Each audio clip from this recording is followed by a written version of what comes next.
የተፈራው ትኩሳት ቀይ ባህር ላይ የተንተከተከ ነው። የኢትዮጵያና ኤርትራ የወደብ ትኩሳት እየጋመ ባለበት በዚህ ወቅት እጅግ አስደንጋጭ ውሳኔ ከሶማሊያ ተሰምቷል። የተባበሩት አረብ ኤምሬቶች በሶማሊያ ያላትን ቁልፍ የጦር ቤዞች በአስቸኳይ ለቃ እንድትወጣ ከሞቃዲሾ ተነግሯታል።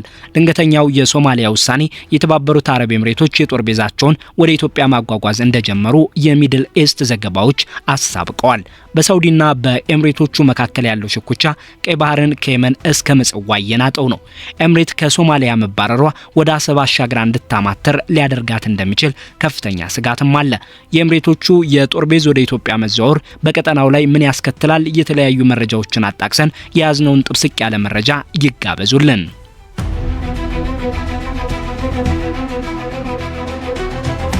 የተባበሩት አረብ ኤምሬቶች በሶማሊያ የነበራት ወታደራዊ ቤዝ በከፍተኛ ሁኔታ ቀንሷል። ይህም በፑንትላንድ ቦሳሶን በመሳሰሉ ቁልፍ ወታደራዊ ካምፖች ውስጥ የሚገኙ የሰው ኃይልና ወታደራዊ ቁሳቁሶችን በአስቸኳይ በማስወጣት የታየ ሆኗል። የዱባይ ውሳኔ የመጣው የሶማሊያ ፌዴራላዊ መንግስት የጸጥታ ትብብርንና የወደብ እንቅስቃሴዎችን ጨምሮ ከተባበሩት አረብ ኤምሬቶች ጋር የነበራትን ሁሉንም የሁለትዮሽ ስምምነቶች ለመሰረዝ በወሰነው ውሳኔ ሳቢያ ነው።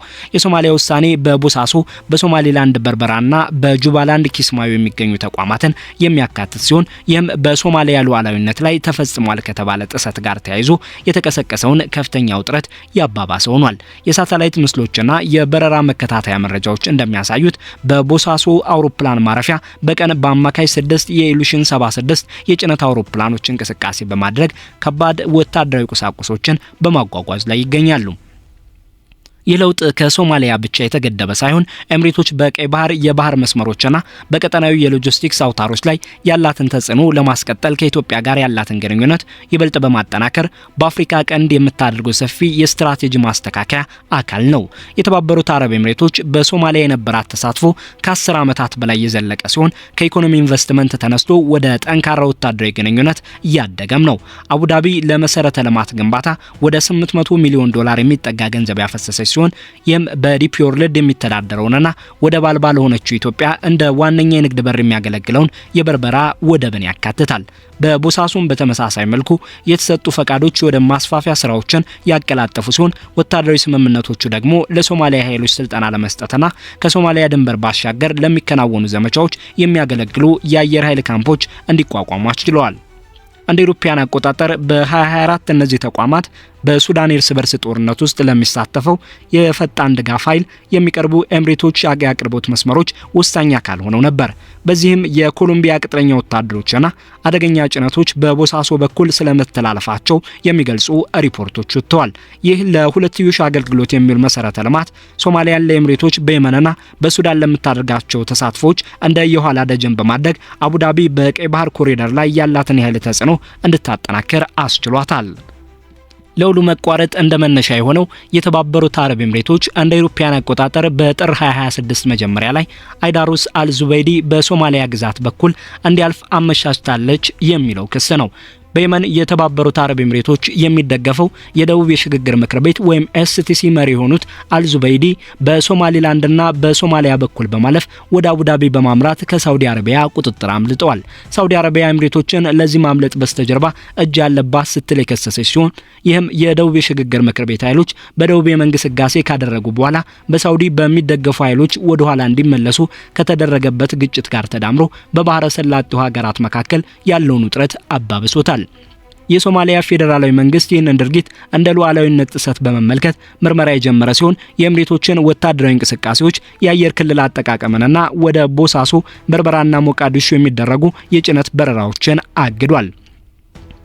አንድ ከፍተኛ የሶማሊያ ባለስልጣን እንደገለጹት የኤምሬቶች ንብረቶች ወደ ኢትዮጵያ እየተዛወሩ ሲሆን ቀጣዩ እርምጃ ምን ሊሆን ይችላል የሚለው የቀይ ባህርን አስተላለፍ የሚቀይር እንዳይሆን ተሰግቷል።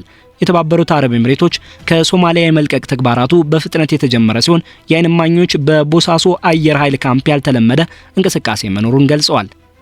ከቀድሞቹ የአቅርቦት ተልእኮዎች በተለየ እነዚህ በረራዎች ትኩረት ያደረጉት ቁሳቁሶችን ወደ ውጭ በማውጣት ላይ መሆኑ የተቻኮለ እንቅስቃሴን አመላካች ሆኗል። ሶማሊያ ሂደቱን ለማቀላጠፍ ከቦሳሶ 6 ከሞቃዲሾ ደግሞ 4 በረራዎችን በመሳሰሉ ውስን ሁኔታዎች ፈቃድ የሰጠች ቢሆንም ሰፊው አፈጻጸም ግን ጥሰቶች እንዳይፈጸሙ ማስጠንቀቂያዎችን አካቷል። በሞቃዲሾ በኢትዮጵያ አሸማጋይነት በተደረሰ ስምምነት የኤምሬቶች ኃይሎች ያለምንም ፍተሻ እንዲወጡ ተፈቅዷል። ይህም የፌዴራል መንግስቱ መጀመሪያ ላይ አቅርቦት የነበረውን የፍተሻ ጥያቄ እየለወጠ ነው። ሆኖም ሂደቱ የሶማሊያን ውስጣዊ ክፍፍል ፍንትው አድርጎ አሳይቷል። ሶማሊላንድ፣ ፑንትላንድና ጁባላንድ የሞቃዲሾን ውሳኔ ውድቅ በማድረግ ከተባበሩት አረብ ኤምሬቶች ጋር ያላቸውን ግንኙነት በተመለከተ የራሳቸው የራስ ገዝነት ስልጣን እንዳላቸው ገልጸዋል። የፑንትላንድ ፋይናንስ ሚኒስቴር የቦሳሶ ስምምነት እንደጸና መሆኑን ሲያስታውቅ፣ ሶማሊላንድ በበኩሏ የፌዴራሉን መንግስት ስልጣን ውድቅ በማድረግ በበርበራ ያለው እንቅስቃሴ እንደሚቀጥል አጽንኦት ሰጥታለች። የተባበሩት አረብ ኤምሬቶች ንብረቶች ከሶማሊያ እየወጡ ባለበት በዚህ ወቅት ኢትዮጵያ ቀዳሚው ተመራጭ ማዕከል ሆና ብቅ ብላለች። በኢትዮጵያ ከፍተኛ ባለስልጣናትና በተባበሩት አረብ ኤምሬቶች የውጭ ጉዳይ ሚኒስትር ዴኤታ ሼክ ሻክቡት ቢን ናህያን አል ናህያን መካከል የተደረገው ከፍተኛ ውይይት የግዛት አንድነትንና የኢኮኖሚ ጥቅሞችን በጋራ ለመከላከል የሚያስችል ሁለንተናዊ ስትራቴጂያዊ አጋርነት አረጋግጧል። ውይይቶቹ በቀይ ባህር መረጋጋት፣ በሱዳን ባለው ሰብአዊ ጥሰትና በአየር ንብረት ጉዳዮች ላይ ያተኮሩ ቢሆንም ከጀርባው ያሉት ወታደራዊ ገጽታዎች ገልጽ ናቸው። ኢትዮጵያ ከ2010 ጀምሮ በትግራይ ግጭት ወቅት የተደረገላትን የአየር ላይ ድጋፍ ጨምሮ ከተባበሩት አረብ ኤምሬቶች የጦር መሳሪያና የስልጠና ድጋፍ ተጠቃሚ ሆናለች። በቅርብ ጊዜ የተደረጉ የውጭ ምንዛሬ ልውውጥ ስምምነቶችና ኢንቨስትመንቶች ግንኙነቱን ይበልጥ ያጠናከሩ ሲሆን አቡዳቢ አዲስ አበባን በቀጠናው ካሉ ተቀናቃኞቿ ጋር እንደ ሚዛን መጠበቂያ ትመለከታታለች። ኢትዮጵያ የ20 ኪሎ ሜትር የባህር ጠረፍ ኪራይን በተመለከተ ከሶማሊላንድ ጋር በ2024 የተፈራረመችው የመግባቢያ ሰነድ ከኤምሬቶች ፍላጎት ጋር የሚጣጣም ሲሆን ይህም ምንም እንኳን የሶማሊያ ፌዴራላዊ መንግስት ተቃውሞ ቢኖርም የበርበራን ወደብ በጋራ ለመጠቀም እድል ሊፈጥር ይችላል። ይህ የአቅጣጫ ለውጥ እንደ ባብል መንደብ እና የኤደን ባህረ ሰላጤ ያሉ ቁልፍ የባህር መተላለፊያዎችን ለመቆጣጠር ያለመውን የኤምሬቶችን የረጅም ጊዜ የቀይ ባህር ስትራቴጂ ያንጸባርቃል። አቡዳቢ በየመን ለምሳሌ አልሞካ፣ ሶኮትራ፣ በኤርትራ አሰብ፣ ምጽዋና ቀደም ሲል በሶማሊያ ካምፖችን በመገንባት ወይም በማስፋፋት የባህር ንግድን ለመጠበቅና ተጽዕኖን ለማስፋት የሚያስችል መረብ ለመዘርጋት ሞክራ ነበር። በየመን ኤምሬቶች ለደቡብ የሽግግር ምክር ቤት የምታደርገው ድጋፍ ለአቡዳቢ ታማኝ የሆነ የደቡብ አካል ለመመስረት ወደቦችን ለመቆጣጠርና የሁቲዎችን ስጋት ለመመከት ያለመ ነበር። ሆኖም በፈረንጆቹ 25 መገባደጃ ላይ ባህር ዳማውትና ባልማህራ በሳውዲ መራሹ ጥምረት የደረሰባቸው ሽንፈት ኤምሬቶች በሶኮትራና ከሌሎች ቦታዎች እንድትወጣ ያስገድዳት ሲሆን ይህም ቀጥተኛ ተጽዕኖን ቀንሶታል። በተመሳሳይ በሱዳን ኤምሬቶች ለፈጣን ድጋፍ ኃይል የምታደርገው ድጋፍ በጦር መሳሪያ ዝውውርና በወርቅ ንግድ ትስስር የሚታየው ወደ ቀይ ባህር የሚወስዱ የየብስ መስመሮችን ለመቆጣጠር ያለመ ቢሆንም የተባበሩት መንግስታት ድርጅት ሪፖርቶችን ጨምሮ ዓለም አቀፍ ትኩረትና ክትትል በርትቶበታል። የተባበሩት አረብ ኤምሬቶችና የኢትዮጵያ አሰላለፍ በሳውዲና በኤምሬቶች ሽኩቻ መካከል የጎላ ትርጉም አለው። ሪያድ የሶማሊያን አንድነትና የሱዳን ጦር ኃይሎችን የምትደግፍ ሲሆን ይህም አቡዳቢ ለገንጣይ ወይም በከፊል ወታደራዊ ወይም ፓራሚሊታሪ ቡድኖች ከምትሰጠው ድጋፍ ጋር ይጋጫል።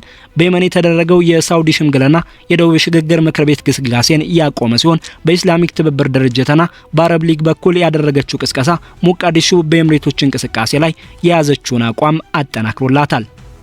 ፕሬዚዳንት ሐሰን ሼክ መሐመድ በጥር ወር ወደ ሪያድ የሚያደርጉ ጉብኝት ሳውዲ አረቢያ ራሷን እንደ መንግስታዊ ሉዓላዊነት ጠባቂ አድርጋ መቅረቧን የሚያጎላ ነው። በሱዳን ሳውዲ ከፓኪስታን ጋር ለሱዳን ጦር ኃይል ያደረገችው የጦር መሳሪያ ስምምነት የፈጣን ድጋፍ ኃይልን ወይም አርኤስኤፍ መስፋፋት ለመገደብ ያለመ ሲሆን ይህም የየመንን ሁኔታ የሚደግም ሊሆን ይችላል። ኢትዮጵያ በበኩሏ እነዚህን ውጥረቶች እየተጋፈጠች ነው። ከሶማሊላንድ ጋር የተፈራረመችው የመግባቢያ ሰነድ የሶማሊያን ቁጣ የቀሰቀሰ ቢሆንም ከኤምሬቶች ድጋፍ ተችሮታል። በሌላ በኩል ደግሞ በታህሳስ 2017 በአንካራ አሸማጋይነት ከሶማሊያ ጋር የተደረገው ንግግር የኢትዮጵያ የባህር በር ፍላጎት በፌዴራል ሉዓላዊነት ስር እንዲረጋገጥ በማድረግ የግጭት ስጋትን ቀርፏል። የተባበሩት አረብ ኤምሬቶች ወደ ኢትዮጵያ ፊቷን ማዞሯ የሚያስከትለው ወታደራዊ አንድምታ ዘርፈ ብዙ ነው። በ2011 በመከላከያ ሚኒስቴር ስር ዳግም የተቋቋመው የኢትዮጵያ ባህር ኃይል በቀይ ባህር ወታደራዊ እንቅስቃሴ በጨመረበት በዚህ ወቅት የጦር ሰፈር ለማግኘት እየጣረ ነው። ኤምሬቶች ወደቦችን ወደ ወታደራዊነት በመለወጥ ረገድ ያላት ልምድ ምንም እንኳ የሶማሊያ ፌዴራል መንግስት ክልከላ ቢኖርም ከበርበራ እንቅስቃሴዎች ጋር ከተቀናጀ የኢትዮጵያን አቅም ሊያሳድግ ይችላል። የጋራ ልምምዶችና የጦር መሳሪያ ዝውውሮች ሊጠናከሩ የሚችሉ ሲሆን ይህም ኢትዮጵያ እንደ ትግራይ፣ አማራ ወይም ኦሮሚያ ካሉ ውስጣዊ ስጋቶች እንዲሁም ከኤርትራ ወይም ከግብጽ ጋር ካለባት ውጫዊ ጫናዎች ራሷን እንድትከላከል ይረዳታል። ለተባበሩት አረብ ኤምሬቶች ደግሞ ኢትዮጵያ ወደብ አልባ ብትሆንም ከፍተኛ ቁጥር ያለው ሕዝብ ያላት መሆኑ የሶማሊያን እገዳዎች በመዝለል በምዕራብ ሱዳን በኩል ለፈጣን ድጋፍ ኃይል የሚደረገውን ድጋፍ ለማስቀጠል የሚረዳ የየብስ ሎጂስቲክስ መልህቅ ሆና ታገለግላለች። ይህ በቀይ ባህር የሁቲዎችን ረብሻ ለመመከተም ሊያገለግል ይችላል።